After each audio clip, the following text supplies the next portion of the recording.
محمد كما صليت على إبراهيم وعلى آل إبراهيم في العالمين إنك حميد مجيد. قال الله تبارك وتعالى في كلامه المجيد: أعوذ بالله من الشيطان الرجيم. بسم الله الرحمن الرحيم. كل نفس ذائقة الموت وإنما توفون أجوركم يوم القيامة فمن زحزح عن النار وأدخل الجنة فقد فاز وما الحياة الدنيا إلا متاع الغرور. لتبلغن في أموالكم وأنفسكم ولتسمعن من الذين أوتوا الكتاب من قبلكم ومن الذين أشركوا أذى كثيرا وإن تصبروا وتتقوا فإن ذلك من عزم الأمور. قال المؤلف والمحدث والمفسر رحمه الله تعالى: أدام النفع بعلومه وعلومكم في الدارين آمين. إلى أن قال ابن أبي حاتم: حدثنا عبد العزيز الأويسي قال حدثنا علي بن علي الهاشمي عن جعفر بن محمد علي بن الحسين عن أبيه عن علي بن أبي طالب رضي الله تعالى عنه قال: لما توفي النبي صلى الله عليه وسلم وجاءت التعزية جاءهم آت يسمعون حسه ولا يرون شخصه فقال: السلام عليكم وأهل البيت ورحمة الله وبركاته. كل نفس ذائقة الموت وإنما توفون أجوركم يوم القيامة. إن في الله عزاء من كل مصيبة وخلفا من كل هالك ودركا من كل فائت فبالله فثقوا وإياه فرجوا فإن المصاب من حرم الثواب. والسلام علیکم ورحمۃ اللہ وبرکاتہ. اب مفسر رحمۃ اللہ علیہ اس آیت پر اپنے دلائل کا ذکر فرماتے ہیں. ابن ابی حاتم نے حضرت علی ابن ابی طالب رضی اللہ تعالی عنہ کی روایت سے یہ واقعہ روایت فرمایا ہے. حضرت سیدنا علی رضی اللہ تعالیٰ عنہ فرماتے ہیں کہ جب ہمارے آقا سرکار مدینہ صلی اللہ علیہ وسلم کی وفات ہوئی اور اس کے بعد تو تعزیت کے لیے جو تعزیت آئی اس میں یہ تھا کہ جاءہم آت محسوس ہوا کہ کوئی آنے والا آیا ہے. یسمعون حسہ ولا یرون شخصہ. اس کے آنے کی چلنے کی آواز تو محسوس ہوتی تھی کہ بھی کوئی آیا ہے اندر، لیکن نظر نہیں آتا تھا وہ آدمی کہ وہ آدمی کون ہے، کیونکہ اس کا شخصیت سامنے نہیں تھی. تو اس نے آنے کے بعد کہا: السلام علیکم اہل البیت ورحمۃ اللہ وبرکاتہ. سلام کیا اور اس کے بعد اس نے یہ آیت پڑھی: بکل نفس ذائقۃ الموت. ہر ذات پہ، ہر شخص پہ، ہر جی پہ، ہر نفس نے موت کا ذائقہ چکھنا ہے. اللہ کے نبی پہ بھی موت آئی ہے. وَإِنَّمَا تُوَفَّوْنَ أُجُورَكُمْ يَوْمَ الْقِيَامَةِ. اور تم پورا بدلہ دیے جاؤ گے قیامت والے دن. اللہ تبارک و تعالیٰ نے ان فی اللہ عزاء من کل مصیبت، اللہ تعالیٰ کی طرف سے رحمت ہے، عزا ہے ہر مصیبت پہ. وخلفا من کل ہالک، اگر کوئی چیز ہلاک ہو جائے تو اس کا بدلہ بھی اللہ دیتے ہیں. وَدَرْكًا مِنْ كُلِّ فَائِتٍ، اور کوئی چیز فوت ہو جائے تو اس کو بھی اللہ تبارک و تعالیٰ عطا فرماتے ہیں. فَبِاللَّهِ فَثِقُوا، اللہ پہ ثقہ رکھو، اللہ کی طرف رجوع کرو. فَإِنَّ الْمُصَابَ مَنْ حُرِمَ الثَّوَابَ. اصل میں تو مصیبت والا شخص وہ ہے جو ثواب سے محروم ہو جائے. تو جس کو ثواب ملے وہ تو محروم ہے ہی نہیں، اس پر تو کوئی مصیبت نہیں، کیونکہ مومن جو ہے وہ تو ہر حال میں فائدے میں. اگر مومن کو خوشی ملے تو شکر کرے گا، ثواب بڑھ گیا. اگر مومن پہ مصیبت آئے صبر کرے گا، ثواب بڑھ گیا. تو مومن تو ہر حال میں کامیاب. لہذا تم تو ہر حال میں کامیاب ہو کہ اللہ کے نبی صلی اللہ علیہ وسلم پہ اگر وفات آ گئی تم صبر کرو. فباللہ فثقوا وإلی اللہ فرجوا، اللہ کی طرف رجوع کرو. اللہ تبارک و تعالیٰ تمہیں اس صبر پر، اس بات پر بہت بڑا اجر، بہت بڑا ثواب عطا فرمائیں گے. تو اس نے یہ کلمات کہے اور اس کے بعد سلام کیا: والسلام علیکم ورحمۃ اللہ وبرکاتہ، اور چلا گیا. پتہ نہیں کہ آنے والا کون تھا. تو اس میں اصل میں مختلف علماء نے روایات کی ہیں کہ بعد نے کہا کہ بھائی فرشتہ، اللہ نے کوئی فرشتہ بھیجا. کہ بھئی وہ آئے اور سامنے تو نہ آیا تاکہ فرشتوں کی طرف سے بھی تعزیت ہو جائے. انسانوں کی طرف سے تو تعزیت ہے ہی ہے، لیکن فرشتے جو ہیں وہ بھی اس میں شریک ہو جائیں. مختلف علماء نے مختلف اقوال لکھے ہیں، لیکن بہرحال حقیقت جو ہے وہ اللہ جانتے ہیں کہ جب سیدنا علی رضی اللہ تعالی عنہ خود فرمائیں کہ بھی ہمیں پتہ نہیں لگا وہ کون ہے، ہم نے آنے والوں کا چلنے والے کے قدم کی آواز تو سنی لیکن دیکھا نہیں. تو جب حضرت علی جو موجود تھے ان کو بھی علم نہیں ہو سکا، تو اگر بعد میں کوئی عالم باتیں کریں گے تو ایک اندازہ ہے، ورنہ حقیقت بات کا پتہ تو کسی کو نہیں ہے ما سوا اللہ تبارک و تعالی. قال جابر بن محمد فاخبرنی ابی ان علی بن ابی طالب رضی اللہ تعالی عنہ. اچھا، اس روایت میں یہ بھی آیا قال تدرون من هذا قال هذا الخضر علیہ السلام. ایک روایت میں یہ بھی آتا ہے کہ میں نے اپنے ابا حضرت علی سے پوچھا کہ یہ کون ہے، تو انہوں نے کہا کہ یہ خضر تھے. لیکن بہرحال یہ سارے اقوال ہیں، اصل حقیقت یہ ہے کہ اللہ اعلم. وقوله تبارک و تعالی فمن زحزح عن النار وادخل الجنة فقد فاز اي من جنب النار ونجا منها وادخل الجنة فقد فاز كل الفوز. جس کو اللہ نے جہنم سے بچا لیا، اللہ نے جہنم کی آگ سے نجات دے دی اور اللہ نے اپنی رحمتوں سے جنت میں داخل کر دیا، سمجھو کہ وہ کامیاب ہو گیا، اور اصل کامیابی تو اسی کی ہے جو جنت میں پہنچ جائے. قال ابن ابي حاتم حدثنا ابي قال حدثنا محمد بن عبد الله الانصاري قال حدثنا محمد بن عمرو بن علقمة عن النبي سلمة عن النبي هريرة رضي الله تعالى عنه قال قال رسول الله صلى الله عليه وسلم موضع صوت في الجنة خير من الدنيا وما فيها. اس حدیث پاک میں آتا ہے سرکار مدینہ صلی اللہ علیہ وسلم نے ارشاد فرمایا کہ ایک بیت کے برابر صوت کہتے ہیں عام جو آدمی بیت رکھتا ہے نا، گھوڑے بیٹھا ہاتھ میں ہنٹر لے لیا، فرمایا اتنی ٹکڑا جنت کا جو ہے وہ ساری دنیا اور اس کے اندر جو کچھ ہے اس سے بہتر ہے. تو جس کو جنت مل گئی پھر اس سے بڑی کو کامیابی ہے.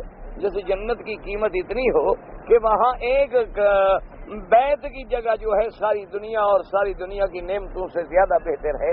تو جس کو اللہ نے جنت نصیب کر دی تو سب سے بڑی کامیابی جو ہے اس کو حاصل ہو گئی. اور اس کے بعد فرماتے ہیں مفسر رحمہ اللہ تعالی کہ آپ نے جب یہ فرمایا اور ساتھ یہ بھی فرمایا کہ اقرؤوا ان شئتم، اگر چاہو تو اللہ کے قرآن کی یہ آیت بھی پڑھ لو.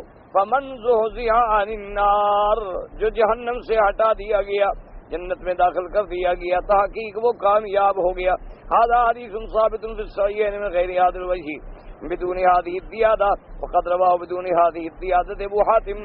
اب مفسر رحمۃ اللہ علیہ فرماتی ہیں کہ یہ حدیث مبارک جو ہے صحیحین میں یعنی بخاری اور مسلم کے اندر بھی موجود ہے، لیکن اس میں یہ زیادہ نہیں کہ فقرؤوا ان شئتم، یہ نہیں ہے، باقی حدیث موجود ہے. اور اس کے بعد فرماتے ہیں وقال ابن حبان في الحاق في مسلم حديث محمد بن عمرو وهذا ورواه مسلم من وجه آخر وقال حدثنا محمد بن احمد بن ابراهيم وقال حدثنا محمد بن يحيى قال انبانا حميد بن مسعدة انبانا عمرو بن علي النبي حازم بن سالم سعد قال قال رسول الله صلى الله عليه وسلم موضع احدكم في الجنة خير من الدنيا وما فيها. اس میں آیا کہ اللہ تبارک و تعالی جو بیٹھنے کی جگہ بندے کو دیں گے وہ ساری دنیا سے زیادہ بہتر ہے. تو اتنی بیٹھنے کی جگہ جب بہتر ہے تو ساری جنت کا کیا مقابلہ ہو سکتا. اور اس کے بعد فضل رحمۃ اللہ فرمانے ثم تلا هذه الآية فمن زحزح عن النار وادخل الجنة فقد فاز. وتقدم عند قوله تعالى ولا تموتن الا وانتم مسلمون ما رواه وكيع بن الجراح في تفسير الأعمش عن زيد بن وهب عن عبد الرحمن بن عبد الرب الكعبة عن عبد الله بن عمرو بن العاص قال قال رسول الله صلى الله عليه وسلم من أحب أن يزحزح عن النار ويدخل الجنة فلتدركه منيته وهو يؤمن بالله واليوم الآخر وليأتي إلى الناس ما يحب أن يؤتى إليه. اس حدیث سے مبارک میں آتا ہے حضرت عبداللہ ابن عمرو بن العاص روایت فرماتی ہیں کہ میرے آقا سرکار مدینہ صلی اللہ علیہ وسلم نے ارشاد فرمایا کہ جو شخص یہ چاہتا ہے محبوب رکھتا ہے کہ اللہ اس کو جہنم سے دور کر دے، اللہ اس کو جنت میں داخل کر دے، تو وہ کوشش یہ کرے کہ اس کی موت اس حال پہ آئے کہ وہ ایمان پہ ہو.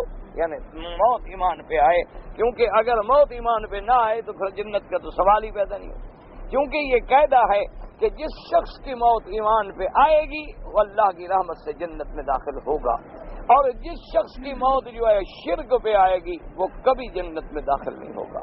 تو اس لیے آپ نے فرمایا کہ وہ کوشش یہ کرے کہ یاتی ابنیت اس کی موت ایسی حال میں آئے وہ یومن باللہ والیوم الاخر، تاکہ اس کا اللہ پر ایمان ہو، آخرت پر ایمان ہو، اور فرمایا ولیاتی الی الناس، اور لوگوں کے ساتھ ایسا برتاؤ کرو جو تمہارا دل کرتا ہے کہ لوگ میرے ساتھ ایسا برتاؤ کریں، جیسے تم چاہتے ہو کہ لوگ میری عزت کریں تم بھی لوگوں کی عزت کرو، جیسے تم چاہتے ہو کہ لوگ میرا احترام کریں تم بھی لوگوں کا احترام کرو۔ تو جو اپنے لیے چاہتے ہو وہی دوسرے کے ساتھ معاملہ کرو، پھر اللہ تبارک و تعالیٰ تمہیں عزت دیں گے۔ وقد رواه الامام احمد في مسنده وكين به وقوله تبارك وتعالى وما الحياة الدنيا الا متاع الغرور متاع تصغير لشأن الدنيا وتحقير لامرها وانها دنية فانية قليلة زائلة۔ اللہ نے فرمایا کہ نہیں زندگانی دنیا کی مگر کیا ہے چند روزہ فائدہ اٹھانا اور دھوکا۔ دنیا زندگانی دنیا کیا ہے، جتنا مل جائے کروڑوں ہوں اربوں کیا ہے، دھوکا ہے۔ آج جناب دولت ہے کل چھن جائے، آج آپ کے پاس عزت ہے کل نہ رہے، یہ تو جھوٹی ایک فانی چیز ہے۔ جو دولت کی دنیا کے آگے اندھے ہو جاتے ہیں آخر وہ برباد ہو جاتے ہیں۔ اس لیے فرمایا کہ دنیا جو ہے انتہائی حقیر چیز ہے، فنا ہونے والی چیز ہے، مٹ جانے والی چیز ہے، زائل ہو جانے والی چیز ہے۔ یہ دنیا جو ہے اس کے اندر کوئی وفا نہیں، کوئی بقا نہیں، کوئی دوام نہیں۔ حتیٰ کہ بعض روایات میں آتا ہے کہ اس دنیا کی تو مثال ایسے ہے جیسے کوئی جانور مردار پڑا ہو، جانور مر جائے اور مردار پڑا ہو، دیکھو کیسے بدبو ہوتی ہے، تو اس کو کون ڈھونڈتے ہیں؟ کتے ڈھونڈتے ہیں۔ پر میں خالص دنیا کی تلاش میں تو وہ لوگ ہوتے ہیں، کیا مانا ہے؟ یعنی جو دین کو بھول جائیں، لیکن جو دین کے حقوق کو مقدم رکھیں اور دنیا کو بھی قدر اجازت حاصل کریں تو کوئی منع نہیں۔ اللہ کے حقوق ادا کریں، زکوٰۃ کے حق ادا کریں، عشر و صدقات کے حق ادا کریں، اور دنیا کو اپنے دین کے تابع بنا دیں کہ یا اللہ میری دنیا جو ہے میرے دین کے کام آئے، تو ایسی دنیا جو ہے اس کا کوئی مذمت نہیں ہوتی۔ یہ اس دنیا سے مراد ہے کہ جو اللہ کے دین کو چھوڑ کے دنیا کو ترجیح دے اور اسی میں لگا رہے، تو اس کا نتیجہ یہی ہوتا ہے کہ وہ خود بھی فنا اور بندہ بھی فنا۔ جیسے کہ اللہ نے دوسرے مقام پہ فرمایا بل تؤثرون الحیات الدنیا والآخرۃ خیر وابقا، اللہ نے فرمایا تم دنیا کی زندگانی کو ترجیح دیتے ہو، حالانکہ یہ نہیں سمجھتے کہ آخرت ہمیشہ رہنے والی چیز ہے۔ دنیا تو فانی ہے، یہاں تو ایک غریب کی بھی گزر جاتی ہے، امیر کی بھی گزر جاتی ہے۔ ایک غریب آدمی جو ہے وہ فٹ پاتھ پہ رات کو سو کے گزار دیتا ہے، بڑا آدمی پلنگوں پہ سو جاتا ہے، رات تو دونوں کی گزر جاتی ہے، وقت تو دونوں کا گزر جاتا ہے۔ ایک آدمی کے لیے کھانے لگتے ہیں، ٹیبل لگتی ہے، چھری کانٹے لگتے ہیں، ایک آدمی بیچارہ اپنی سوکھی موکی روٹی کھا کے وقت اس کا بھی گزر جاتا ہے، وقت اس کا بھی گزر جاتا ہے، تو کچھ بھی نہیں۔ بلکہ یہ دیکھو جتنا سوکھی روٹی کھانے والے ہیں نا وہ اور بیماریوں سے محفوظ ہیں، یہ جتنی اچھی روٹی کھانے والے ہیں ان کو اور زیادہ بلائیں پکڑتی ہیں۔ اسی لیے آپ نے دیکھا نہیں کہ ڈاکٹر کے پاس جاؤ سب سے پہلے کہے گا گھی چھوڑ دو، گوشت چھوڑ دو، فلاں چھوڑ دو، فلاں چھوڑ دو، میٹھا چھوڑ دو، یہ چھوڑ دو، یہ ساری بلائیں کہے گا چھوڑ دو۔ کیا کھائیں جی؟ اور جو والی روٹی کھاؤ، اور کیا کھائیں جی؟ وہ جتنا سادہ ہو سکے بس تھوڑا سا کھا لو، سبزیاں سے گزارا کر لو، بس ٹھیک ہے، اسی میں ایسے کوئی بعض سلاد ولاد کھا لیا کرو، یعنی اب اسی پہ آ گئے۔ تو بہرحال یہ دنیا تو گزر جائے گی، اصل کامیابی تو آخرت کی ہے جس نے ہمیشہ رہنا ہے، گزرنے والی چیز تو گزر ہی جاتی ہے۔ اور اس کے بعد جناب حدیث واللہ مت دنیا فی الاخر الا کما یغصات مسبوق الجم والانذر بما ترجع الیہ، حدیث سے پاک میں آتا ہے حضور نے فرمایا مثال دی کہ تم اپنی انگلی کو پانی میں ڈالو پھر کھینچ لو، دیکھو کتنا پانی آیا۔ حضور نے فرمایا آخرت کے مقابلے پہ تو دنیا یہی کچھ ہے کہ آخرت کی نعمتیں ایسی ہیں جیسے رحمتوں کے دریا ہوں، اور دنیا کیا ہے اتنا جتنی پانی لگا تھا بس۔ اس کی نعمتیں کیا ہیں؟ کیونکہ یہ تو فنا ہونے والی ہے، جو چیز فنا ہونے والی ہو حقیقت اس کی کوئی قیمت نہیں ہوتی۔ دیکھیں نا آج آپ کو کوئی آدمی ایک محل بنا دے اور کہیں کہ جی یہ محل ہے آپ کا، لیکن 10 سال کے بعد یہ آپ سے واپس لے لیں گے، آپ کو نکال دیں گے اسے، تو آپ تو پہلے دن سے دن گننے شروع کر دیں گے، بھی کتنے مہینے گزر گئے، اچھا اب 2 سال ہی رہ گئے، اب 1 سال، تو ایسی لذت کا کیا فائدہ جو کل چھن جائے۔ اور وہ لذت جو چھن جائے نا وہ بہت بڑا عذاب ہے اللہ کا. بس اللہ سے معافی مانگا کرو کہ اللہ عزت دے کے ذلت نہ دے، اللہ آرام دے کے دکھ نہ دے، اللہ صحت دے کے بیماری نہ دے، اللہ اچھے دن دکھلا کے پھر برے نہ دکھلائے. وہ اتنا بڑا امتحان ہے نا کہ آدمی 2 دن میں پھر سیدھا ہو جائے. سارا جو غرور ہے، سارا جو کبر ہے، تکبر ہے، وہ 2 دن میں ہوا ہو جائے. اللہ تبارک و تعالی معاف فرما دے. دیکھا نہیں کہ فرعون ہے جس کے ابرو اشارے پہ لوگ قتل ہو رہے، لیکن ایک پانی کا غوطہ لگا تو کہتا ہے آمنت برب موسیٰ وہارون. اللہ بس ختم، آج ہمیں سمجھ آ گئی، ہماری خدائی ختم ہو. اللہ نے فرمایا الآن وقت عصیت من قبل، بدبخت اب کلمہ پڑھ رہے ہو، اب وقت ہے، جب مرنے کا وقت آیا تو اب یاد آ گیا کلمہ شریف. ساری زندگی نافرمانی کرتے ہیں، اب بس اب مرو اسی حال. اغرقوا فادخلوا نارا، اللہ نے فرمایا کہ ادھر غرق ہوئے، ادھر ہم نے کہا جہنم کی آگ میں ڈال دو، عالم برزخ سے عذاب شروع ہو جائے. اس لیے حضور کی ایک دعا ہے، آپ نے فرمایا نعوذ باللہ من الحور بعد الکور، یا اللہ عزت دے کے ذلت نہ دے. اور یہ دعا کیونکہ دیکھو نا جی، ایک آدمی غریب ہے، امیر بن گیا، ٹھیک ہے، مزے. ایک آدمی پہلے بالکل کچھ نہیں تھا، کوئی عہدہ مل گیا، عزت بن گئی، لیکن عزت کے بعد اگر ذلت ملے تو پھر تو آدمی جیتے جی مر جاتا ہے. کوئی ڈھیٹ ہو تو علیحدہ بات ہے، ورنہ تو آدمی زندگی ختم ہو جاتی ہے. اس لیے فرماتے ہیں وَمَا الْحَيَاةُ الدُّنْيَا إِلَّا مَتَاعُ الْغُرُورِ. قال اللہ تبارک و تعالی وما اوتیتم من شیء فمتاع الحیاۃ الدنیا وزینتها وما عند اللہ خیر وابقا.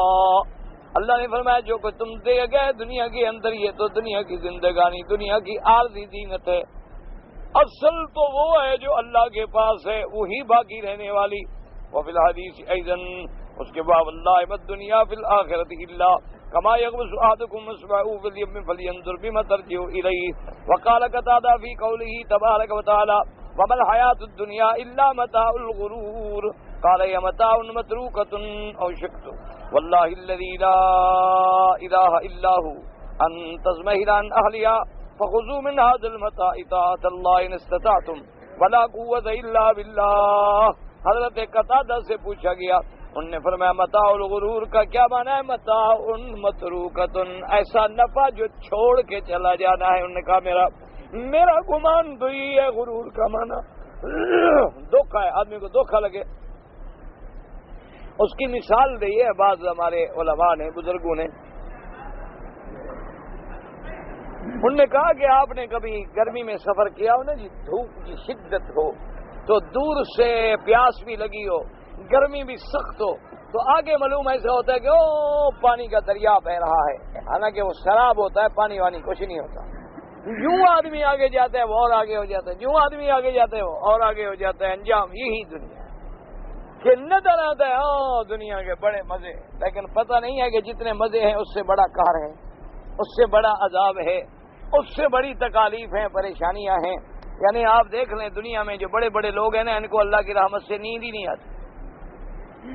جتنے بڑے بڑے دنیا میں ملٹی ملینئر ہیں نا، جن کے پاس بلین ہے، بلائین ہے، جن کو اپنی دولت کا پتہ ہی نہیں ہے کہ کتنی ہے، رات کو الحمدللہ نیند نہیں آتی ہے.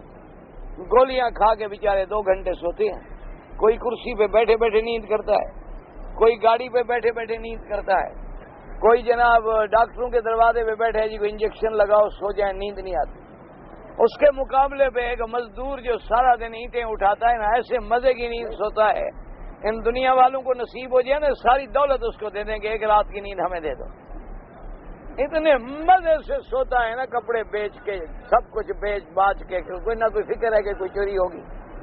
خدا جانتا ہے، میں گھر سے صبح آتا ہوں، اللہ نصیب کرے، تو دیکھتے ہیں نا حرم کے باہر جو لوگ فرش پہ سو رہے ہوتے ہیں نا، بڑا مزہ آتا ہے. میں کہتا اللہ میاں کتنے خوش نصیب ہیں تیرے بچے کہ اللہ کا حرم ہے، صاف ستھری جگہ ہے، سامنے جناب ٹھنڈی ٹھنڈی ہوا کی لپٹیں آ رہی ہیں، بڑے مزے سے سوئے ہوئے ہیں. اذان ہوگی اٹھ کے تہجد پڑھیں گے، وضو کریں گے، سبحان اللہ. گھر میں سونے والے کا تو پتہ نہیں فرض نماز بھی قضا ہو جائے. لیکن اس سڑک پہ سونے والے کا تو انشاءاللہ اللہ محروم نہ کرے، اگر اس نے نماز پڑھنی ہے تو اس کی نماز تو قضا نہیں ہوتی نا، کیوں سر کے اوپر کھڑا ہے، اسپیکر اللہ اکبر کر کے اٹھائے گا، اپنا آرام سے اٹھے گا، نماز پڑھے گا، وقت پہ حرم آئے گا۔ تو یہ جو نعمت ہے نا جی، تو اس کا مقابلہ کوئی کر ہی نہیں سکتا۔ اس لیے ہم نے دیکھا ہے بڑے بڑے بزرگوں کو کہ سر رکھا سو گئے، اور جب مرضی آ گئی ماشاءاللہ ایسی نیند قابو میں ہے کہ اٹھ گئے۔ حضرت مدنی رحمت اللہ علیہ کے بارے میں آتا ہے، ہم نے تو نہیں دیکھا، نہ ہم نے زیارت کی ہے، نہ ہم نے دیکھا ہے، نہ ہم نے پڑھا ہے ان سے، لیکن نام سنا ہے۔ بہت بڑے مجاہد بھی تھے، بہت بڑے محدث بھی تھے، بہت بڑے فقیہ بھی تھے۔ تو ان کے جلسے ہوتے تھے نا جی، لوگ جلسوں میں لے گئے، ادھر لے گئے، ادھر لے گئے، ادھر لے گئے، تو کئی کئی دن جلسے ہوتے تھے۔ اچھا 2 دن، 3 دن، 4 دن متواتر نیند نہیں، دن میں بھی جلسہ، رات میں بھی جلسہ، فجر کی نماز کے بعد درس، ظہر کے بعد درس، عصر کے بعد درس، مغرب کے بعد درس، عشاء کے بعد جلسہ، پھر ساری رات جلسے میں گزر گئی، پھر صبح ہو گئی تو پھر کسی جگہ نماز پڑھانی ہے، پھر درس دینا ہے۔ 2-3 دن کے بعد جب وہ اپنے مدرسے میں آتے، چاہے آدھی رات کو بھی پہنچتے، اسی وقت گھنٹی ہو جاتی کہ بھئی استاد آ گئے، بخاری شریف کے طالب فوراً مدرسے میں آ جائیں، تیار ہو کے حدیث کا سبق شروع۔ اچھا اب جناب جب طالب آ جاتے سارے تیار ہو کے، انتظار میں ہوتے تھے طالب، جب پڑھانے والا ایسا استاد ہو تو جب طالب آ جاتے تو طالبوں سے کہتے کہ بھائی 4 دن سے نہیں سو سکا، اجازت ہو تو آدھے گھنٹے کے لیے سو جاؤں، کیونکہ وقت تو آپ کا ہے۔ تو طلباء کہتے حضرت سو جائے، بس وہی سر رکھ دیتے اور ٹھیک بس سر رکھا اور گئے، اور ٹھیک آدھے گھنٹے کے بعد اٹھ کے بیٹھ گیا، وضو کیا، سبق شروع۔ کیوں فکر جو کوئی نہیں بھی، جو کچھ ہونا ہے مالک نے کرنا ہے، ہم ہیں کیا بھائی؟ نیند تو اسی کو نہیں آتی نا جس کو فکر کھا رہا ہے، بچے یہ ہو گیا، اولاد یہ ہو گئی، بیوی یہ ہو گئی، فلانا یہ ہو گیا، فصل نہیں ہوا، کھاد مہنگی ہو گئی، سپرے خراب نکلی، کپاس اجڑ گئی، یہ ہو گیا فلاں، پھر تو کیسے نیند آئے؟ پھر تو دماغ خراب ہونا ہے نا، کہیں اٹکا ہوا ہے کپاس میں، کہیں اٹکا ہوا ہے کھاد میں، کہیں اٹکا ہوا ہے گدے میں، کھوتے میں، گدے میں، اپنے مال میں، متال میں، بیوی میں، بچوں میں، نیند کیسے آئے؟ انسان ہے وہ کمپیوٹر تھوڑا ہے۔ لیکن جس آدمی کا یہ پتا ہے کہ میرا اللہ جو چاہتا ہے وہ ہوتا ہے، ہم کچھ بھی کریں وہی ہوگا جو چاہے گا، تو لہذا ہمارے نہ رونے سے کچھ بنتا ہے، نہ ہنسنے سے کچھ ہوتا ہے، اللہ کی تقدیر پہ راضی رہو، بس وہ سر رکھے گا، مطمئن ہو کے سو جائے گا، بھی نیند کرو، کل جو ہے دیکھا جائے گا۔ اللہ تبارک و تعالیٰ سکون اور طمانینت، اس لیے اللہ نے فرمایا دنیا کیا ہے؟ دنیا تو ایک فانی چیز ہے، اس کے اندر اتنا دل نہ لگاؤ، یہ ختم ہونے۔ واللہ الذی لا الہ الا ہو، حضرت قتادہ نے فرمایا قسم ہے مجھے اس پروردگار عالم کی جس کے سوا کوئی الہ نہیں، کوئی حاجت روا نہیں، کوئی مشکل کشا نہیں، لا الہ الا ہو انتظمہل عن اہلہا، یہ دنیا جو ہے اپنے آل سے دور جانے والی، چھوڑنے والی ہے۔ اور اس کے بعد فرمایا فخذوا من ھذا المتاع، اگر تمہیں دنیا کی زندگانی میں کچھ موقع ملے تو پھر اللہ کی طاعت کا حاصل کرو، جتنی طاقت ہو سکے اللہ کی فرما برداری کرو، اللہ کی اطاعت میں گزار لو، اللہ کی طاعت میں خرچ کر دو۔ ولا قوت الا باللہ، اور کسی کے ہاتھ میں کوئی طاقت نہیں مگر اللہ تبارک و تعالی، وہ چاہے تو ہمیں دنیا خرچ کرنے دے، اگر وہ بھی راضی نہ ہو تو کیوں پیسے لگانے دے۔ وَلَتَبْلَغُنَّ فِي أَمْوَالِكُمْ وَأَنفُسِكُمْ كَقَوْلِهِ تَبَارَكَ وَتَعَالَى وَلَنَبْلُوَنَّكُمْ بِشَيْءٍ مِّنَ الْخَوْفِ وَالْجُوعِ وَنَقْصٍ مِّنَ الْأَمْوَالِ وَالْأَنفُسِ وَالثَّمَرَاتِ أَيْ لَا بُدَّ أَن يُبْتَلَى الْمُؤْمِنُ بِشَيْءٍ مِّن مَّالِهِ أَوْ نَفْسِهِ أَوْ وَلْدِهِ أَوْ أَهْلِهِ، لازم بات ہے کہ مومن پہ کوئی نہ کوئی امتحان آتا ہے، یا اس کے مال میں آئے گا، یا اپنی ذات میں آئے گا، یا اولاد میں آئے گا، یا گھر والوں میں کوئی دکھ، پریشانی، بیماری، کوئی تکلیف، کوئی نہ کوئی آزمائش آتی۔ وَيُبْتَلَى الْمُؤْمِنُ عَلَى قَدْرِ دِينِهِ، اور جتنا دین میں پکا ہوگا اتنے امتحان بھی سخت ہوں گے، جتنے شان زیادہ ہوں گے اتنے امتحان بھی بڑے ہوں گے۔ اس لیے حضور پاک میرے آقا سرکار مدینہ صلی اللہ علیہ وسلم فرماتی ہیں انی اوذیت فی سبیل اللہ لم یؤذ نبی قبلی قط، او کما قال رسول اللہ صلی اللہ علیہ وسلم، حضور نے فرمایا کہ میں اللہ کے راستے میں اتنی ایذا پہنچایا گیا ہوں کہ مجھ سے پہلے کسی نبی کو ایسی تکلیفیں نہیں پہنچی، کیونکہ سب سے زیادہ شان بھی تو محمد مصطفیٰ کا اور سب سے زیادہ امتحان بھی محمد مصطفیٰ۔ اسی طرح اہل بیت پہ امتحان دیکھ لیں تو یہ مذاق ہے کہ 72 خاندان کے فرد شہید ہو جائیں، یہ کہہ دینا تو آسان ہے نا، زبان سے نکل جانا تو بڑا آسان ہے، ہاں جی 72 شہید ہو گئے، لیکن دیکھو نا ان پہ کیا گزری۔ سیدنا حمزہ کے ٹکڑے ٹکڑے ہو جائیں اور حضور دیکھ رہے ہیں اور آنسو بہا رہے صلی اللہ علیہ وسلم، یہ کوئی کہہ دینا تو آسان۔ تو جتنا ایمان پکا اتنا امتحان پکا، اسی لیے آپ دیکھیں جتنے آدمی فاسق فاجر ہیں مزے میں رہتے ہیں، کچھ نہیں ہوتا، کیوں اللہ کو ضرورت ہی نہیں، کیوں آزمائے؟ آزماتا تو اپنے دوستوں کو ہے ہر کوئی، جب تعلق ہی نہیں تو آزمائش کیوں آئے؟ آپ بھی تو اپنے دوست کو آزماتے ہیں نا مصیبت میں، جی آپ میری مدد کریں، آپ ہر آدمی کے پاس تھوڑے جاتے ہیں، آپ نے بھی تو دوستوں کو آزمانا ہے، مالک بھی اپنے دوستوں کو آزماتے ہیں کہ میری دوستی کا دعویٰ کیا ہے تو پھر آؤ امتحان کے لیے تیار ہو جاؤ، خلیل اللہ بنے ہو تو بیوی بھی چھوڑو، بچے بھی چھوڑو، میرے حکم پر اکیلے حاضر، خلیل اللہ بنے ہو آگ میں ڈالوں گا حاضر مولا، خلیل اللہ بنے ہو گھر سے نکال دوں گا حاضر مولا۔ اللہ کے خلیل بنو گے تو پھر امتحان تو آئیں گے، ہاں تم اللہ سے دور ہو جاؤ، دیکھو کافر مزے میں ان پہ کوئی امتحان نہیں آئے گا، کیوں آئے؟ ان کے لیے تو آگے جہنم کی آگ تیار ہے، پھر امتحان کی ضرورت ہی کیا ہے؟ ان کے لیے دائمی سزا کا فیصلہ ہو چکا ہے۔ فَإِنْ كَانَ فِي دِينِهِ صَلَابَةٌ زِيدَ فِي الْبَلَاءِ، اس کے دین میں جتنی سختی ہوگی اتنی امتحان بھی بڑے ہوں گے۔ فرمایا وَلَتَسْمَعُنَّ مِنَ الَّذِينَ أُوتُوا الْكِتَابَ مِنْ قَبْلِكُمْ وَمِنَ الَّذِينَ أَشْرَكُوا أَذًى كَثِيرًا يَقُولُ تَعَالَى لِلْمُؤْمِنِينَ عِندَ مَقْدَمِهِمْ الْمَدِينَةَ الْمُنَوَّرَةَ قَبْلَ وَقْعَةِ بَدْرٍ مُصَلِّيًا لَهُمْ أَمَّا يَنَالُهُم مِّنَ الْأَذَى من أهل الكتاب والمشركين وآمرا لهم بالصفح والصبر والعفو حتى يفرج اللہ۔ اللہ نے ارشاد فرمایا کہ جب مومن بدر سے پہلے ہجرت کر کے مدینے آئے، اللہ نے تسلی دی کہ ایمان والوں تمہیں تکلیفیں ہوں گی، مشرکین کی باتیں بھی سننی پڑیں گی، یہود و نصارہ کی بھی سننی پڑیں گی، صبر کرو۔ اصل بات جو ہے وہ صبر ہے، اور صبر کا بدلہ اتنا بڑا ہے کہ اس سے بڑا بدلہ کوئی نہیں۔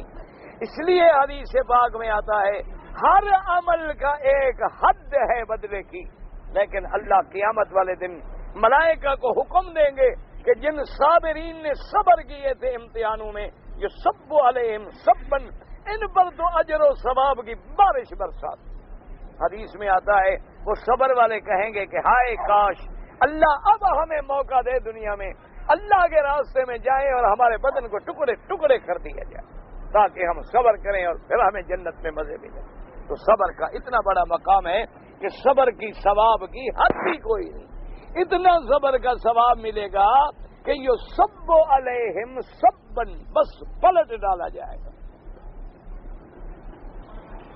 اس کے بعد فرماتے ہیں وَإِن تَصْبِرُوا وَتَتَّقُوا فَإِنَّ ذَلِكَ مِنْ عَزْمِ الْأُمُورِ قال ابن ابي حاتم حدثنا ابي قال حدثنا ابن مان قال حدثنا شعيب بن ابي حمزه عن الزهري قال اخبرني عروة بن الزبير ان اسامة بن زيد اخبره قال قال النبي صلى الله عليه وسلم واصحابه يعفو عن المشركين واهل الكتاب كما امرهم الله ويصبرون على الاذى۔ میرے آقا خود بھی اور آپ کے صحابہ بھی مشرکین جو تکلیفیں پہنچاتے معاف کر دیتے، اہل کتاب جو تکلیفیں پہنچاتے معاف کر دیتے، کیونکہ اللہ نے حکم دیا تھا کہ صبر صبر صبر۔ قال كان رسول الله صلى الله عليه وسلم يتأول في العفو ما امر الله به يتأذن الله فيهم هكذا ذكره مختصرا۔ میرے مدنی پاک صلی اللہ علیہ وسلم اگر کوئی دشمن، اگر کوئی مشرک، اگر کوئی اہل کتاب یہود و نصارہ میں حضور کو تکلیف پہنچاتا تو حضور کسی نہ کسی بہانے سے معاف فرما دیتے، حتیٰ کہ اللہ نے حکم دیا جہاد کا تو پھر میرے مدنی پاک نے جہاد فرمایا۔ وقد ذکر البخاری عند تفسیر هذه الآیت مطولا وقال حدثنا ابو الیمان قال انبانا شعیب عن الزهري قال اخبرني عروة بن الزبير ان اسامة بن زيد حدثه ان رسول الله صلى الله عليه وسلم ركب على حمار عليه قطيفة فدكية واردف اسامة بن زيد وراءه يؤود سعد بن عبادة بن الحارث بن الخزرج قبل وقعة بدر. اس حدیث سے پاک میں آتا ہے کہ میرے آقا سرکار مدینہ صلی اللہ علیہ وسلم آپ نے گدھا پہ سواری کی اور گدھا کے اوپر جو کپڑا تھا وہ فدک کا فدکیہ یعنی اس طرز کا بنا ہوا اور آگے آپ بیٹھے اور پیچھے حضرت اسامہ کو بٹھایا. یہ ہے شان تواضع کہ اللہ کا نبی ہے, سرکار مدینہ ہے, سید الاولین والآخرین ہے, امام الانبیاء والمرسلین ہے اور گدھے پہ سواری. اور نہ ایمان سے کہو چلو آج کعبہ شریف میں بیٹھے ہیں, اللہ پاک کی رحمت سے میرا تو یہ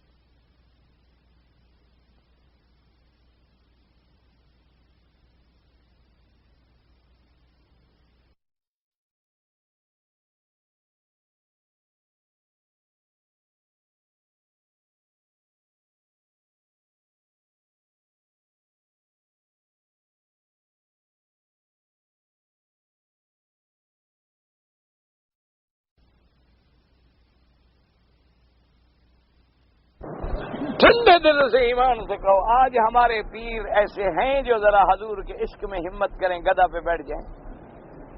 کسی پیر کو تو بٹھاؤ یار, ذرا ہمت کرو, کوشش کرو. یہ عشق کے دعوے جو کرتے ہیں کہ ہم حضور کے عاشق ہیں.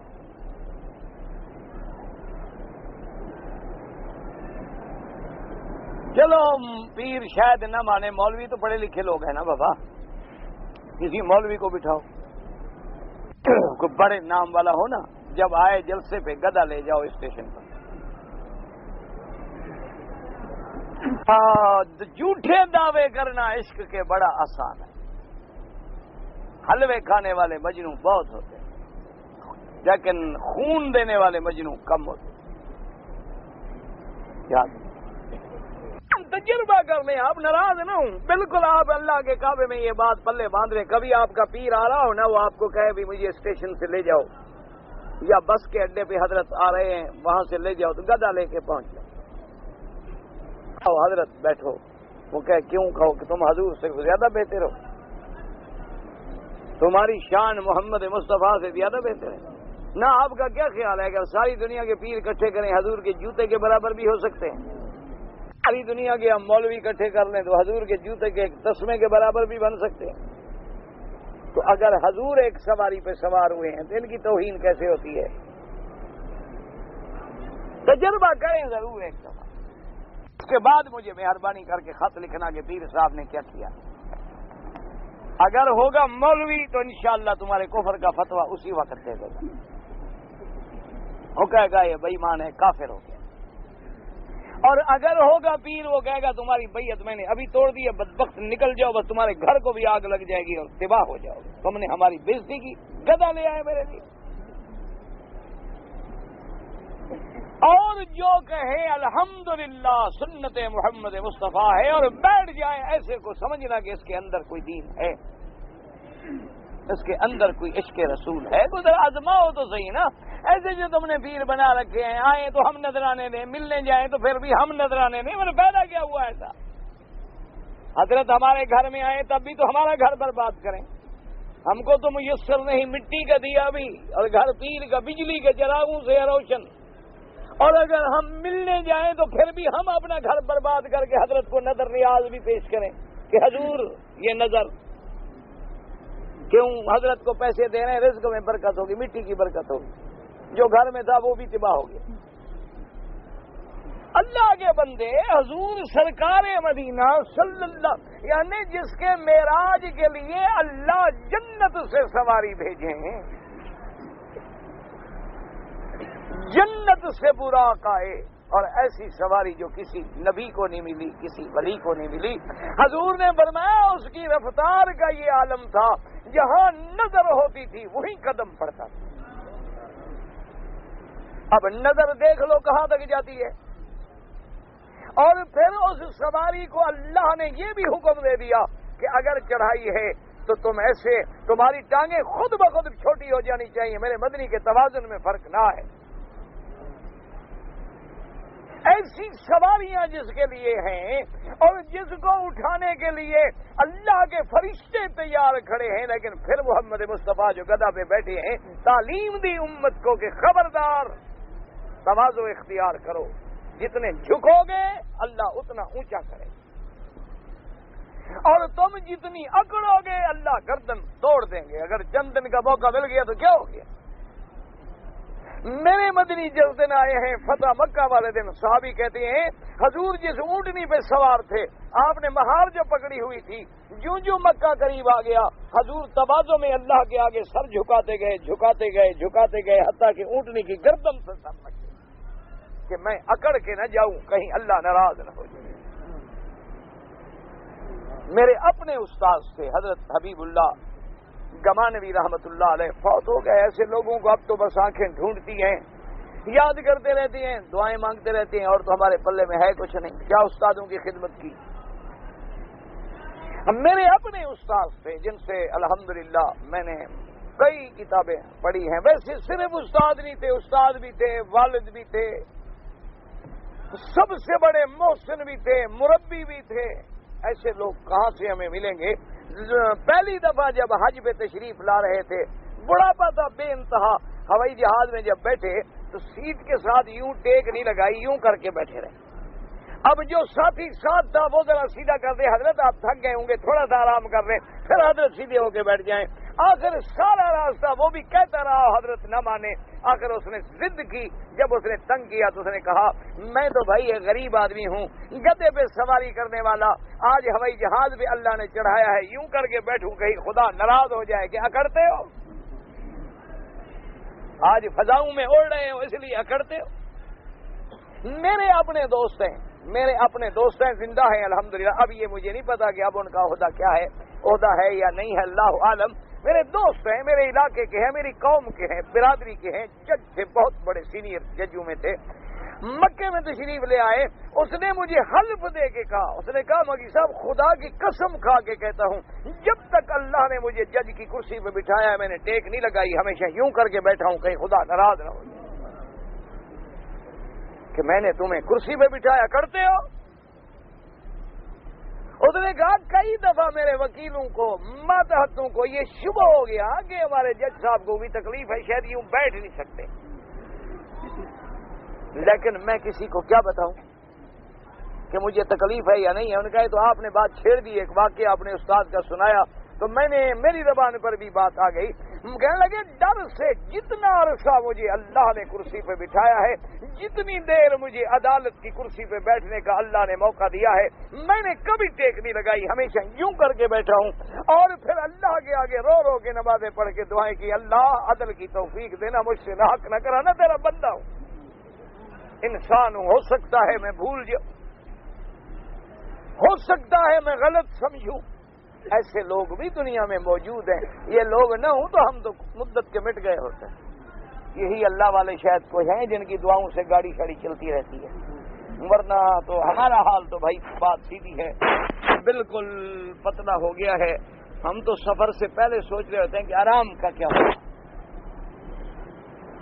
ضعیف ہیں, کمزور ہیں, بس دعا کرو اللہ رحمت کرے. ایک ہمارے استاد تھے, ہم ان کے آگے کبھی کبھی روتے, ہم کہتے استاد جی آپ لوگوں نے تو ایسا کمال کیا, ایسا ہم تو بالکل نالائق ہیں. وہ کہتے شکر کرو, یہ تم بھی نالائق ابھی ہو تو صحیح, ایک وقت آ جائے گا جب کچھ نہیں ہوگا. وہ کہتے یہ بھی شکر کرو, چلو نالائق ہو کچھ ہو تو صحیح, کچھ کام تو کر رہے ہو, ایک وقت آئے گا جب یہ بھی نہیں ملیں گے, اندھیرا ہو جائے گا. اللہ اکبر. بس دعا کیا کریں اللہ ہمارے حال پہ رحمت کرے. بھائی ہم تو بہرحال بڑے. میں تو اپنی بات کرتا ہوں بھائی, سچی بات ہے, ناراض نہ ہوں میں یقیناً. آئیے میں کوئی نیکی یا کوئی تکبر اللہ مجھے بچائے, مجھے تو حقیقت ڈر لگتا ہے کبھی کبھی اپنا حال دیکھ کر کے, پتہ نہیں میں مسلمان بھی ہوں. دعا کریں اللہ ایمان کی دولت سے مالا مال کر دے. بھائی مجھے تو اپنے عمل سے ڈر لگتا, سچی بات. میں تو کبھی کبھی سوچتا ہوں کہ کہیں یہ کوئی دھوکھا تو نہیں, ہم کیا کر رہے ہیں. کہیں یہ فسانہ تو نہیں، کوئی ڈرامہ تو نہیں کہ ہم لوگوں کو کیا کہتے ہیں اور ہمارے گھروں میں کیا ہے؟ ہم لوگوں کو کیسی کیسی تقریریں کرتے ہیں اور ہمارے اپنی بیوی بچوں کے پردے لباس کیسے ہیں؟ ہم ساری دنیا کو نمازوں کی ہدایت کرتے ہیں، ہماری اولادوں کی نمازوں کا کیا حال ہے؟ ہم ساری دنیا کو کہتے ہیں کہ جناب غصہ نہ کرو، غیبت نہ کرو، فلاں نہ کرو، اور ہم 2 منٹ کی بات بھی برداشت نہیں کر سکتے۔ اور حقیقت بات ہے، میں تو کبھی کبھی سوچتا ہوں تو دماغ خراب ہو جاتا ہے، کہتا ہوں یار بہتر ہے کہ چپ کر کے بیٹھ جاؤں، بس عبادت کرو، اللہ اللہ کرو، بس اب یہ کیا فائدہ جب ہم خود عمل نہیں کرتے۔ گفتار کا غازی تو بنا لیکن کردار کا غازی بن نہ سکا۔ مسجد تو بنا دی شب بھر میں ایمان کی حرارت والوں نے، من اپنا پرانا پاپی ہے برسوں سے نمازی بن نہ سکا۔ 70 سال کے بوڑھے دیکھتا ہوں نماز پڑھنا نہیں آتا۔ 70 سال کے بوڑھے ہیں، سجدہ کریں گے پاؤں اٹھا لیں۔ 70 سال کے بوڑھے ہیں، امام کہے گا اللہ اکبر، وہ فاتحہ ختم کر دے گا، یہ کھڑے ہیں 4 رکعت نماز عشاء برائے خدا ثنا پتہ نہیں کیا کیا تقریر کر رہے ہیں۔ امام والدین پہ پہنچ گیا، یہ بھی نیت کر رہا ہے۔ حجر اسود پہ کھڑے ہیں، ماشاءاللہ بوسہ دے رہے ہیں، پکڑ رہے ہیں، وہ کیا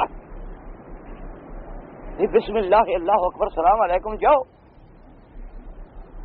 بھائی میں حقیقت ہے، میں سچی بات، میں تمہارے اوپر اعتراض نہیں کرتا، بس میرا اپنا حال خراب ہے تو میرے لیے دعا کیا کرو۔ تم سب اچھے ہو، تم سب اچھے ہو، سب صالح ہو، سب کامیاب ہو، بس مجھے تو بھائی اپنے ایمان پر اپنے گناہوں کا ڈر ہے۔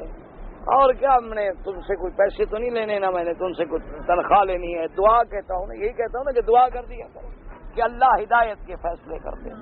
اللہ ہم سے کوئی اپنے دین کا کام لے لے، وہ کریم ہے، وہ چاہے تو چڑیوں سے باز مروا دے، وہ چاہے تو فاسق فاجر سے بھی کوئی دین کا کام لے لے۔ وہ چاہے، دیکھا نہیں کہ آج تم قرآن پڑھے ہو سارے صحیح، کس سے کام لیا؟ حجاج سے۔ حجاج سے بڑا ظالم بھی کوئی تھا دنیا میں؟ لیکن قرآن پہ زبر زیر کیسے لگائی حجاج نے؟ آج تو امت سارا قرآن صحیح پڑھی، ورنہ پتہ نہیں کیا پڑھتے ہیں۔ یہ تو ابھی زبر زیر لگی ہوئی ہے جو قرآن کے ساتھ ہم قرات کرتے ہیں ماشاءاللہ۔ خاص طور پہ ہمارے لوگ جو قرآن پڑھتے ہیں وہ تو معلوم ہوتا ہے قرآن ہی کو نیا اترا ہے۔ ایک قاری گئے ہمارے ملک کے کسی مصری قاری کو سنانے کے لیے، اس کے پاس وقت نہیں تھا، اس نے اپنی چھوٹی بہنیں تھیں، اسے کہا کہ قاری صاحب کا سنو، میں کام کر کے ابھی آتا ہوں۔ قاری صاحب نے جناب بڑے شوق سے سورت یوسف سنائی۔ واپس جب آیا قاری صاحب تو اس نے بہنوں سے پوچھا کہ ہاں سنا ہے قرآن یہ کیسے اجمی قاری کیسے پڑھتا ہے؟ اس نے کہا بھائی جان سورت یوسف سنائی ہے۔ اس نے یوسف علیہ السلام کو اتنی بھائیوں نے بھی تکلیف نہیں دی جتنی اس قاری نے دی ہے، جتنا اس نے کھینچا ہے نا حضرت یوسف کو، اتنا تو بھائیوں نے بھی نہیں کھینچا ہو۔ ہمارے قرآن کا تو یہ حال ہے نا جی، راگنیوں میں قرآن پڑھتے ہیں، راگ رنگ میں قرآن پڑھے جا رہے ہیں، راگ رنگ میں نعت رسول ہے، نعت رسول اور راگ رنگ اور دھنے فلمی۔ او یار دعا کرو کہیں ایسا نہ ہو قیامت میں حضور کہے دفع کرو ان بدبختوں کو۔ یہ کہا کہ فلمی ایکٹر پکڑ کے لے آئے ہو، یہ میرے نعت خواں تھے جو داڑیاں منڈواتے ہیں، یہ میرے قصیدے پڑھنے والے تھے جو 50 روپے کا پان کھا جاتے ہیں، یہ ہے میرے عاشق، یہ ہے قوال۔ نہ نماز ہے، نہ روزہ ہے، نہ حج ہے، یا طبلہ ہے، یا ہارمونیم ہے، یا عاشق رسول ہے۔ اگر یہی عشق رسول ہے تو بھائی پھر ہمیں تو چھٹی ہے۔ ہم نے تو آج تک جو حدیثیں پڑھی ہیں، نہ بلال کے پاس طبلہ تھا، نہ کسی اور کے پاس ہارمونیم تھا۔ ہم نے تو وہ عاشق دیکھے ہیں جن کے پاس اتباع رسول تھے، حضور کے نقش قدم پہ چلنے والے تھے، حضور کے حکم پہ اپنے خون بہانے والے۔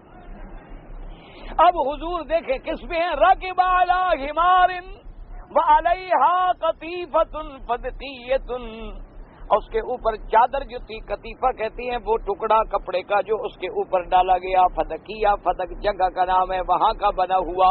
ووراءہ اسامہ، حضرت اسامہ کو آپ نے پیچھے بٹھایا، یعود آپ کی عیادت کرنے کے لیے بن الحارث میں حضرت سعد بیمار تھے، ان کی عیادت کے لیے تشریف لے جا رہے ہیں۔ حتی مر علی مجلس فیہ عبداللہ ابن ابی ابن سلول، ایک مجلس میں سے گزرے جس میں یہ بدبخت منافق بیٹھا تھا، وذالک قبل ان یسلم ابن ابی، ابھی اس نے اسلام بھی ظاہر نہیں کیا تھا۔ فإذا في المجلس أخلاط من المسلمين والمشركين عبدة الأوثان وأهل الكتاب اليهود والمسلمين، اور مجلس کے اندر مختلف لوگ تھے، یہودی بھی تھے، مسلمان بھی تھے، مشرک بھی تھے، کافر بھی تھے، ہر قسم کے لوگ مجلس میں تھے۔ وفي المجلس عبداللہ ابن رواحہ، حضرت عبداللہ ابن رواحہ بھی تھے۔ فلما وجدت المجلس عجاجت الدابتی، جب حضور کی سواری قریب آئی اور اس کی غبار اٹھا، مٹی اٹھی، اس میں خمر عبداللہ ابن ابی انفہ بردائہ، تو عبداللہ ابن ابی نے چادر سے اپنے ناک پہ چادر رکھ لی، کپڑا رکھ لیا۔ وقال لا تغبروا علینا، کہنے لگا حضور دور لے جائیں اپنی سواری، آپ کی سواری کی وجہ سے ہم پر غبار آ رہا ہے، مٹی آ رہی ہے، مٹی اڑ رہی ہے، دور کریں۔ فسلم رسول اللہ صلی اللہ علیہ وسلم، حضور پہنچے، حضور نے سلام کیا، وقفا ٹھہر گئے، فنزل، آپ اترے، فدعاهم الى اللہ عز وجل وقرأ علیہم القرآن، حضور نے وہیں کھڑے ہو کے دعوت دی، اللہ کا قرآن پڑھا، ان کو اللہ کی توحید کی طرف بلایا۔ فقال عبداللہ ابن ابی المرء انه لا احسن مما تقول ان كان حقا ولا تؤذنا به في مجالسنا ارجع الى رحلك ومن جاءك فاقصص عليه۔ عبداللہ ابن ابی وہ جو بیٹھا تھا بدبخت کہنے لگا کہ اے انسان، ہمیں تقریریں نہ کرو، اگر یہ حق ہے جو کہتے ہو ہمیں تکلیف نہ پہنچاؤ، جاؤ اپنے گھر میں بیٹھ جاؤ، اگر کوئی تمہارے پاس آئے تو اس کو دعوت دو، تم کیوں ہمارے پاس آتے ہو، ہماری مجلسوں میں آ کے ہمیں تکلیف پہنچاتے ہو۔ اللہ اکبر۔ فقال عبداللہ ابن رواحہ رضی اللہ عنہ بلا یا رسول اللہ فاغشنا به فی مجالسنا فإنا نحب ذلك۔ عبداللہ بن رواحہ کھڑے ہو گئے، انہوں نے کہا نہیں حضور آپ بالکل آئیں، آپ ہمیں قرآن سنائیں، آپ ہمیں دعوت دیں، ہم محبوب رکھتے ہیں۔ فاستب المسلمون والمشركون واليهود حتى كادوا يتثابرون، اب آپس میں گالی گلوچ لڑائی شروع ہو گئی۔ فلم يزل النبي صلی اللہ علیہ وسلم يقذم حتى سكتوا، حضور روکتے رہو، نہ لڑو بھی نہ لڑو، حتیٰ کہ ٹھہر گئے، رک گئے۔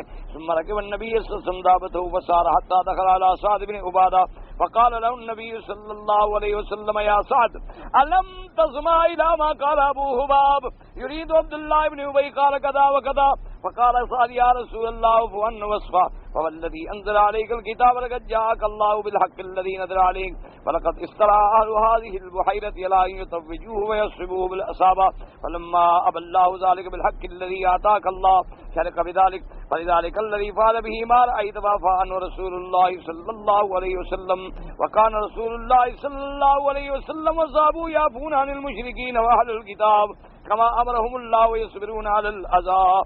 اب حضور سواری پہ سوار ہوئے، حضرت سعد بن عبادہ کے گھر تشریف لے گئے، ان کی عیادت کی، اور آپ نے فرمایا کہ سعد بن عبادہ تم نے سنا ہے کہ اس ظالم نے عبداللہ ابن ابی ابن سلول نے آج کیسے میری شان میں گستاخی کی ہے۔ تو حضرت سعد بن عبادہ نے کہا حضور میں ایک درخواست کرتا ہوں، اللہ کے لیے اس کو معاف کر دیں، خدا کی قسم ہے اللہ نے آپ کو حق دے کے بھیجا ہے، آپ سچے نبی ہیں، آپ کی دعوت بھی سچی ہے، اصل بات یہ ہے کہ اس بدبخت کو مدینے کا سردار بنا رہے تھے، اور جب سے آپ تشریف لے آئے تو اس کی سرداری ختم ہو گئی، اس لیے شرع کا وجہ اسی وجہ سے وہ بگڑا ہوا ہے، اسی وجہ سے وہ بہکا ہوا ہے کہ میرے حضور کے آنے کی وجہ سے میری تو سرداری گئی، مجھے تو مدینے کا سردار بنا رہے تھے، مجھے تاج پہناتے، میں مدینے کا بڑا بنتا، لیکن جب سے حضور آئے تو مجھے تو کوئی پوچھتا نہیں، اس وجہ سے وہ خار کھا گیا ہے، شرع کا کہتے ہیں خار کھانا۔ تو حضور ایسے کو بدبخت کو معاف کر دیں، حضور نے فرمایا میں نے معاف کیا، میں نے معاف کر دیا ہے، تو جتنی بھی تکلیفیں ہوتی تھیں صحابہ بھی معاف کرتے، حضور بھی معاف فرما دے۔ قال اللہ تبارک و تعالی وَلَتَسْمَعُنَّ مِنَ الَّذِينَ أُوتُوا الْكِتَابَ مِنْ قَبْلِكُمْ وَمِنَ الَّذِينَ أَشْرَكُوا أَذًى كَثِيرًا قال تعالى وَدَّ كَثِيرٌ مِّنْ أَهْلِ الْكِتَابِ لَوْ يَرُدُّونَكُم مِّن بَعْدِ إِيمَانِكُمْ كُفَّارًا حَسَدًا مِّنْ عِندِ أَنفُسِهِم مِّن بَعْدِ مَا تَبَيَّنَ لَهُمُ الْحَقُّ فاعفوا واصفحوا حتى يأتي الله بأمره وكان النبي صلى الله عليه وسلم يتأول في العفو ما أمره الله به حتى أذن الله له فيهم فلما غدا رسول الله بدرا فقتل الله به صناديد كفار قريش قال عبد الله بن ابي بن سلول ومن معه من المشركين وعبدة الاوثان هذا امر قد توجه فبايعوا الرسول على الاسلام فبايعوا واسلموا وكل من قام بحق او امر بمعروف او نهي عن منكر فلا بد ان يؤذى فما له دواء الا الصبر في الله والاستعانة بالله والرجوع الى الله.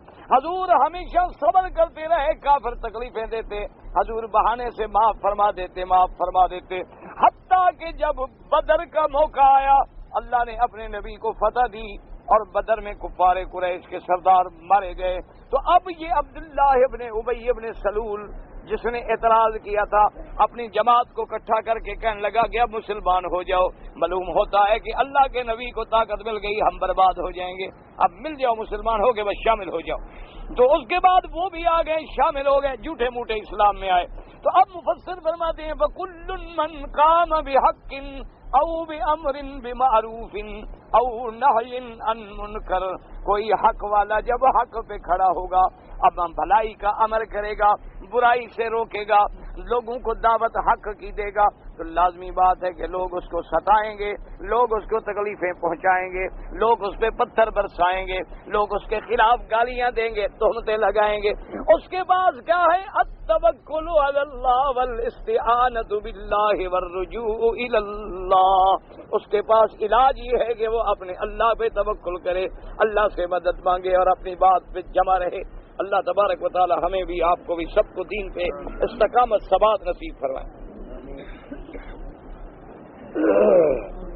کہتے ہیں جی کہ میں نماز تو الحمدللہ پڑھتا ہوں اور کوشش بھی کرتا ہوں، لیکن نماز میں مجھے دنیاوی خیالات آ جاتے ہیں.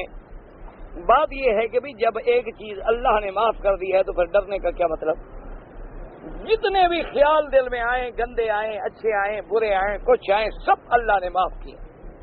اور دوسری بات یاد رکھو، یہ خیال جن کو آتے ہیں یہ دلیل ہے ایمان کی، کہ اگر تیرے دل میں ایمان نہ ہو تو شیطان تمہیں چھیڑے ہی کیوں؟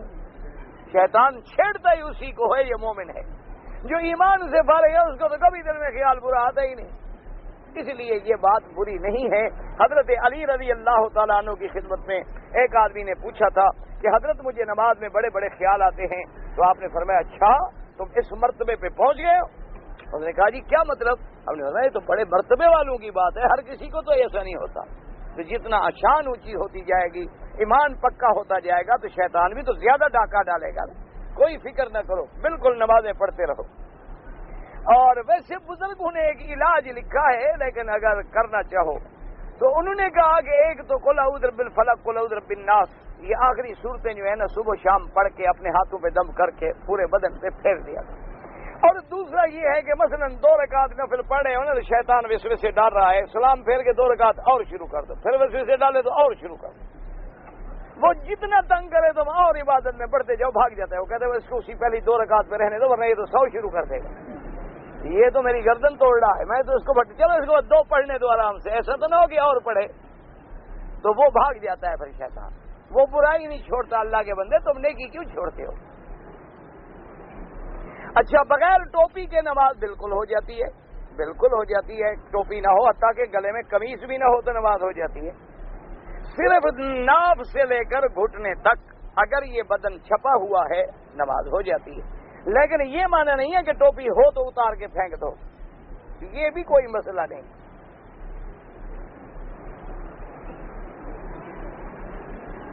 مجھے اختلاج قلب کے دورے پڑتے ہیں، اگر بیماری ہے تو کسی حکیم سے رجوع کرو، مجھے کیا پتا. اگر اختلاج قلب سے مراد ہے کوئی بیماری تو سب سے اچھی چیز یہ ہے کہ ڈاکٹر کے پاس جائیں، ECG کروائیں، اپنا دل چیک کرائیں، یا کسی طبیب کے پاس جائیں تو وہ انشاءاللہ آپ کو خمیرہ حکیم ارشد والا دوا المسک وغیرہ دیں گے، وہ کھائیں ٹھیک ہو جائیں گے انشاءاللہ. اگر کوئی پیری فقیری والی بات ہے تو میں تو جانتا نہیں، میں تو خود نالائق آدمی، پھر کسی پیر سے رجوع کریں، کیونکہ میں تو خود ایک بالکل گناہگار اور بالکل حقیر انسان ہوں. یہ دلوں کے معاملے اگر اس میں کوئی یعنی پیری فقیری یا تصوف کی باتیں ہیں تو پھر ان لوگوں سے پوچھیں جو جانتے ہوں، ہم تو بھائی نہیں جانتے. والد کی طرف سے حج عمرہ وصیت کیا، وصیت کریں یا نہ کریں، آپ کر سکتے ہیں. ایک آدمی اپنے گھر سے یا حرم سے احرام باندھ لے، نہیں، حد حرم سے باہر جانا ہوگا، تنعیم سے باندھے، جرانہ سے باندھے، عرفات سے باندھے، جدے سے باندھے، یعنی حد حرم سے باہر نکلنا، تاکہ عمرے میں حد حرم بھی اور ہل دونوں شامل ہوں۔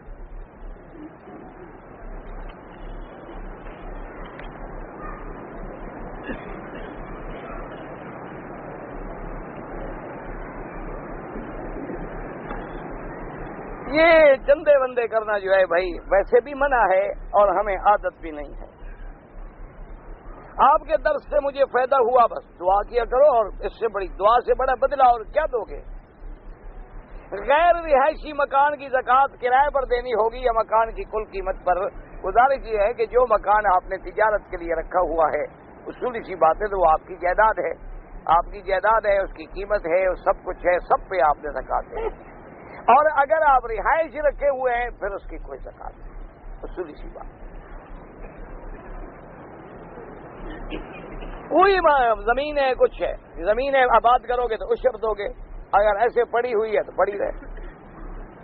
زکوٰۃ اگر میں اکٹھی کر کے مہینے پہ تقسیم کر لوں تمہاری مرضی ہے، دینی سال کے بعد ہے، یاد رکھو، جو پیسہ تیرے خرچے سے بچ جائے، سال پورا اس پہ گزر جائے، زکوٰۃ ضروری ہو۔ اب وہ ایک دفعہ دے دو، تقسیم کر لو، کبھی 12,000 زکوٰۃ ہے جو ایک مہینے میں 1,000 دے دوں گا، تمہاری مرضی، کوئی بات نہیں۔ جی میں نے کئی دفعہ عرض کر دیا ہے کہ برسی، 11ویں، چیلم، 10ویں، یہ کوئی حدیث قرآن سے اس کا کوئی تعلق نہیں۔ ایک بات یاد رکھو، یہ دیکھو نا، جیسے ہمارے یہاں ایک رواج بن گئے آج کل برتھ ڈے، تو یہ سب نصرانیوں کے طریقے ہیں، اس سے اسلام کا کوئی تعلق نہیں۔ آج کل بھی یہ پیدائش کی برسی ہے، اب شادی کی بھی برسی ہے، اب پتہ نہیں اور کیا کیا بلا کی برسی ہے، تو یہ کافروں کی رسمیں ہیں، ان کا اسلام سے کوئی تعلق نہیں۔ شریعت کا پردہ کیا ہے؟ منہ کا پردہ کرنا چاہیے، ورنہ پردہ پاؤں کا ہوتا ہے۔ اب پردہ اللہ کے بندے کیوں ہے کہ فتنہ نہ ہو، فتنہ ہوتا ہی منہ سے ہے، مقصد تو یہ ہے کہ فتنہ نہ ہو، یہ تھوڑا ہے جس چیز سے فتنہ ہوتا ہے وہ کھلا رہے۔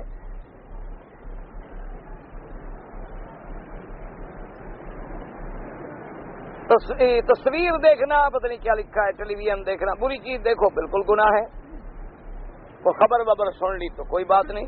نسوار بھی بالکل کراہت ہے، تمباکو استعمال نہ کریں، بعض علماء نے حرام تک بھی لکھا ہے، بعض علماء نے مکروہ تحریمہ کہا ہے، بعض نے فقط کراہت لکھی ہے۔ بہرحال بچنے کی کوشش کریں۔ اللہ اذان تو سنائی دیتی ہے لیکن رستہ خراب ہے، گھر میں بی بی کے ساتھ نماز پڑھ، نہیں، بی بی کے ساتھ نہ پڑھو، رستہ چاہے خراب ہو۔ حضور نے نابینا صحابی کو بھی اجازت نہیں دی، انہوں نے کہا کہ میرا پکڑنے والا ہاتھ کوئی نہیں، راستہ خراب ہے، میں دھکے کھا کھا کے حضور پہنچتا ہوں۔ آپ نے فرمایا اذان سنتے ہو؟ انہوں نے کہا، آپ نے فرمایا پھر مسجد میں نماز پڑھو۔ ہمارا تو الحمدللہ آنکھیں بھی خراب نہیں، صرف راستہ خراب ہے۔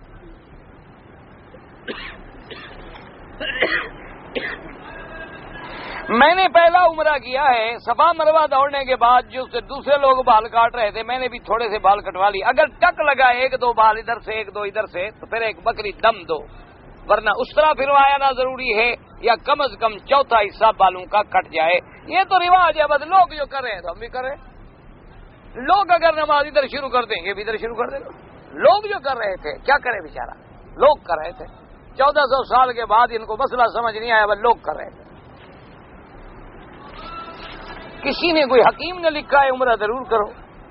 اگر آپ کو بال بڑے محبوب ہیں اور آپ کے بال پھر نہیں اگیں گے، آپ ہمیشہ عمرے کرنے والا آدمی گنجا ہو جاتا ہے، تو نہ کریں، چھوڑ دیں عمرہ، کوئی نہیں، اللہ میاں کو کوئی ایسی ضرورت نہیں ہے تمہارے بالوں کی نہ عمرے کی۔ اگر کرنا ہے تو صحیح معنی میں کرو، بال پھر نکل آئیں گے۔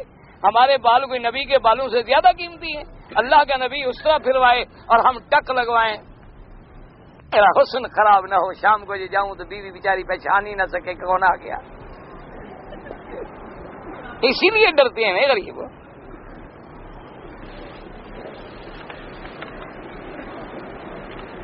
ایک عورت نے پتہ نہیں کتنا 2 لاکھ روپیہ قرض لیا، اس نے اپنا گھر رہن کیا۔ ہم اس کا گھر استعمال کرتے ہیں، کیوں استعمال کرتے ہو؟ تو رہن ہے کہ اگر پیسے ادا نہ کرے تو گھر بیچ کر تم 2 لاکھ وصول کرو گے۔ یہ تو نہیں کہ 2 لاکھ کے درمیان آپ کرایہ کے فائدہ بھی تم اٹھاتے ہو تو سود ہو گیا۔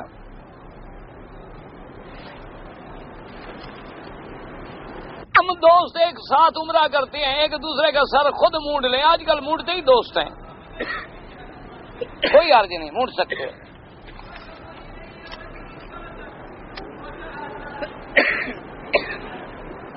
حضرت علی سے قد میں بڑا بے وقوف ہوگا، کیا مطلب؟ یہ تو سمجھ نہیں آیا کیا ہے کہنے کا مقصد، کیا ہے آپ کا؟ وہ تو مثال دیتے ہیں بے وقوف آدمی تم ہو، حضرت علی تو نہیں ہے، نہ حضرت عمر ہیں، وہ ایک عرب میں